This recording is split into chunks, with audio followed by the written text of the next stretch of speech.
Hai, selamat datang di channel Aku Harus Tahu, channel yang membahas semua tentang ilmu pengetahuan. Untuk dukungannya, jangan lupa untuk subscribe channel ini dan bunyikan lonceng notifikasi.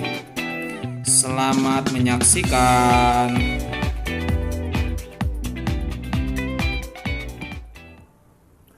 Baik, selamat datang kembali.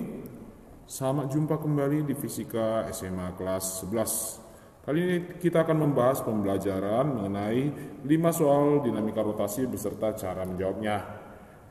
Oke, karena itu kakak mengingatkan jangan lupa untuk subscribe dan like ya video ini supaya kedepannya kita membahas video yang lebih menarik lainnya. Yang pertama, diberikan sebuah batang yang memiliki 5 titik istimewa, yaitu A, B, C, D, dan E, dan dikerjakan 3 buah gaya ya adik-adik. Nah, di sana diketahui jarak antar segmen titik, yaitu AB sama dengan BC, sama panjang juga dengan CD, dan sama panjang dengan DE, masing-masing 1 meter. Berapa besar torsi apabila titik putarnya di titik D? Nah, mari kita bahas untuk yang kasus ini. Nah, diberikan itu panjangnya untuk setiap segmen titik itu adalah 1 ya. Jadi ini 1, AB 1 meter, berarti B ke C 1 meter, C ke D 1 meter, D ke E 1 meter. Nah, berapa torsi apabila titik putarnya titik D? Kita jawab untuk torsi titik D. Sigma tau ya, berarti mentotalkan sigma torsi untuk poros titik D itu sama dengan apa? Torsi yang disebabkan oleh F1 ditambah oleh torsi yang disebabkan oleh F2 ditambah dengan torsi yang disebabkan oleh F3. Nah, sifat positif negatifnya tergantung memutar arah jarum jam ya adik-adik ya. Kalau kita lihat torsi dari F1 dengan porosnya adalah titik D, berarti kita fokuskan sebagai poros, maka F1 itu akan memutar batang ya, melawan jarum jam, berarti dikasih negatifnya. Negatif dari F1 kali dengan L-nya si F1 kali dengan kosinus kali sinus ya. Sinus sudut 53 derajat. Nah, itu dia minus ya. Ditambah dengan apa? Torsi dari F2, berarti F2 positif ya. Torsi dari F2 memutar searah jarum jam, berarti dia positif. F2 kali L-nya si F2 kali dengan sinus 90 derajat, karena dia tegak lurus terhadap batang ya. Sudutnya ini tegak lurus terhadap batang. Oke, kemudian ditambah ya. F3 itu dia memutar searah jarum jam, maka dia positif ya. Positif dari F3 kali dengan L-nya si F3 kali dengan sinus sudutnya si F3 adalah 90 derajat juga. 90 derajat sinusnya 1, jadi nanti bisa diabaikan ya adik-adik ya. Kemudian kita kerjakan minus dari F1 5, minus 5. L-nya adalah ke D, berarti AD ya. AD itu 1 tambah 1 tambah 1. A ke D berarti AB tambah BC tambah CD. 3 ya, 3 meter. Nah, sinus 53 kita ingat sebagai 0,8 ya. Nah, kita tambahin dengan F2. F2 itu 0,4 dikali L-nya si F2. F2 itu L-nya dia titik B, dia mau ke D berarti BC tambah CD berarti 2 meter ya. Sin 90 derajat itu 1. Nah ya, yang bagian sinus kakak kurungin biar lebih jelas. Ditambah dengan F3 itu 4,8 kali L-nya si F3. Dia jaraknya si F3 itu pangkalnya itu hanya E ke D ya. E ke D berarti 1 meter. 4 kali 1 dikali dengan sinus 90 derajat kali dengan 1. Nah gitu ya. Nah, sekarang 5,3 atau 5 kali 0,8 itu 4 kali 3 12 minus 12 ditambah dengan 0,4 kali 2 itu adalah 0,8, kemudian ditambah dengan 4,8. Nah, pada kasusnya seperti ini kalau kita hitung hasilnya adalah minus 6,4 Newton meter. Nah, jawabannya adalah pilihan yang kelima atau yang ke E. Gitu ya adik-adik ya. Selanjutnya, nah kita berikan soal ya. 4 buah massa masing-masing memiliki massa M, berarti massanya identik. Tentukan momen inersia partikel apabila diputar terhadap sumbu Y. Sumbu putarnya adalah Y. Berarti kita akan memberikan ini M1 ya. Yang ini M1, ini M2, ini M3, ini M3 ya. ini M4. Nah, kita berikan ya, M1 itu M, M2 M, M3 M, M4 juga M. Berarti M1 sama dengan M2, sama dengan M3, sama dengan M4. Dan mereka misalnya sama-sama M. Tapi kalau misalnya jarak mereka kepada sumbu Y, R1 itu kepada sumbu Y itu adalah 0, karena dia tepat di sumbu Y. R2 itu adalah 2A. R3 itu tepat di sumbu Y, 0 juga.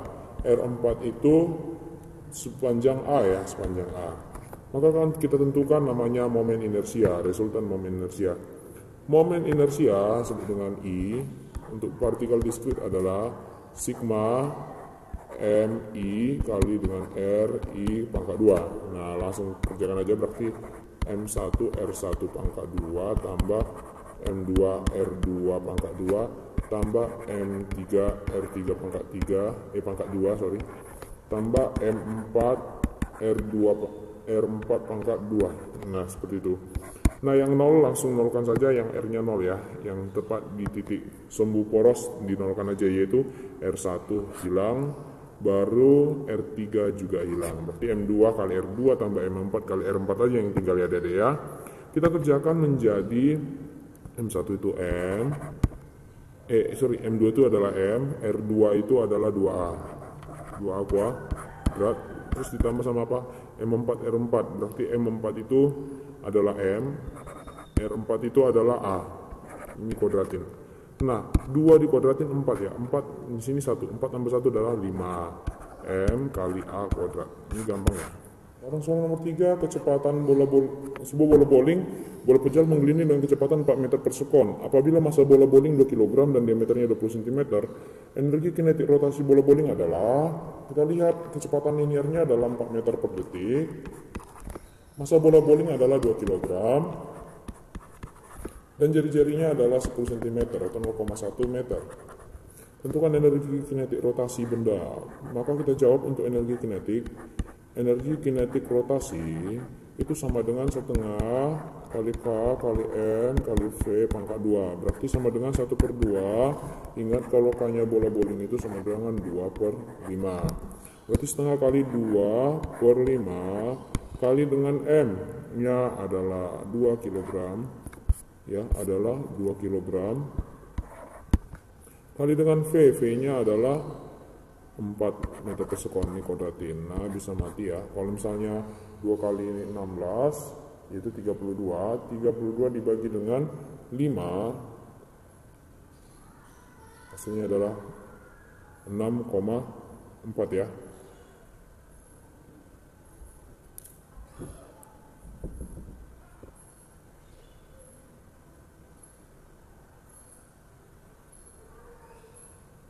Ini adalah 6,4 joule.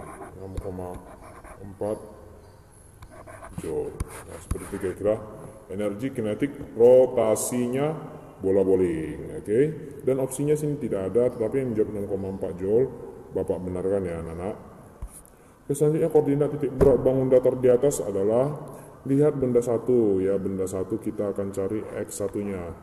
X1 benda 1, X1-nya pusatnya adalah pertengahan ini dari 0 sampai 2. Berarti dari 0 sampai 2 dia pertengahannya adalah 1 ya. Kalau X pusat 2 dia start dari nomor 2 dan dia antara 2 sampai 6. Pertengahan 2 dan 6 itu adalah 6 kurang 2 bagi 2. 6 kurang 2 adalah 4 bagi 2 adalah 2. Berarti hasilnya adalah 2 tambah 2 sama dengan 4 ya. Sekarang Y pusat 2, Y pusat 1. Y pusat 1 adalah dari 0 start sampai 8, berarti 8/2 ya. 8-nya dibagi 2 menghasilkan 4. Y2-nya dari 0 sampai 2, berarti 2 dibagi 2, berarti 1. Dan A-nya A1 ya, kita lihat luas ya. Luasnya benda 1 adalah 8 dikali 2 sama dengan 16. Luas benda 2 sama dengan 6 kurang 2 itu adalah 4 ya, 4 dan 2 ya. Jadi 4 kali 2 adalah 8. Nah, ini cm kuadrat. Ini cm kuadrat. Ini cm. Berarti koordinat, berarti kita cari X0 ya. X0 sama dengan X1 kali dengan A1 tambah X2 kali dengan A2. Ya, di bawahnya itu dibagi dengan A1 tambah A2.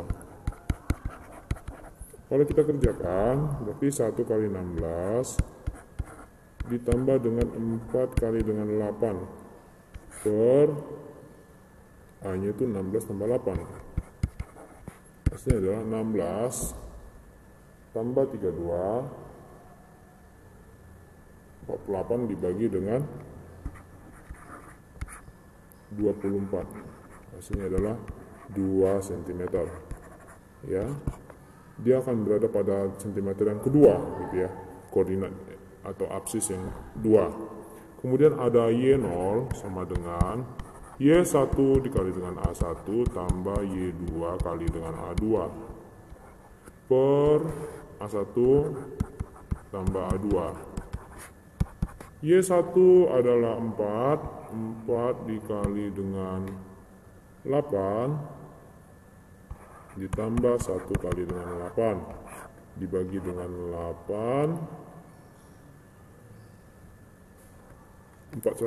dikali 16 ya. 4 kali 16 ditambah 1 kali 8 dibagi 16 tambah 8. 16 kali 4 itu 64, 64 ditambah 8 itu adalah 72, 72 dibagi 24, berarti sama dengan 3 cm. Dia terletak pada 3 cm, berarti koordinatnya adalah X0, Y0 sama dengan 2,3, opsinya itu adalah D. Kita sebuah bola berongga, yang ini bola berongganya meluncur dari sebuah bidang miring, puncak bidang miring. Dia punya massa 2 kg, diameter bola 20 cm, yang menggelinding seperti pada gambar. Besar kecepatan bola di dasar bidang adalah, kita butuhkan ketinggian bidang. Ketinggian bidang ini adalah 5 meter. Kita butuhkan K-nya adalah 2/3. Dan kita butuhkan gravitasi adalah 10 ya. 10 meter per detik kuadrat. Maka kita tentukan kecepatan bola menggelinding adalah V sama dengan akar 2 kali G kali H per 1 tambah K. Tinggal masukkan aja 2 kali 10 kali 5 dibagi dengan 1 tambah 2/3. Kalau kita kerjakan sama dengan akar dari 100 per 5/3. Kalau kita kerjakan nanti hasilnya adalah 2 akar 15. Oke, ini adalah meter per detik. Nah, semoga 5 video pembelajaran berupa contoh soal sudah kita bahas dapat diterima. Baik, terima kasih. Cukup sekian video pembelajaran dari kakak. Nantikan video pembelajaran yang menarik lainnya.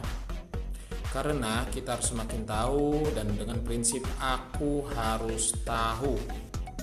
Sampai jumpa.